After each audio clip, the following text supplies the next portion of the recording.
Сәлем достар.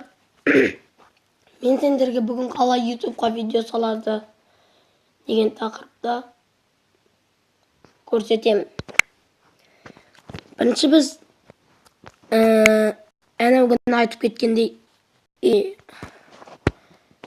бетін түсіреміз или кәдімгі камераның ішіне кіріп видеоға түсіреміз да соны салу керек. Немесе экранды видеоны қалай салады. Бірінші оны түсіріп алып, ютубтың ішіне кіреміз де, адамның суреті тұрған бар. Мынаны басамыз. Сол кезде шығады видеоларымыз, соны үстінен басамыз. Сол кезде загрузка болады. Мен сіздерге түсіндірдім деп ойлаймын достар. Лайк басыңыздар және каналға келіңіздер.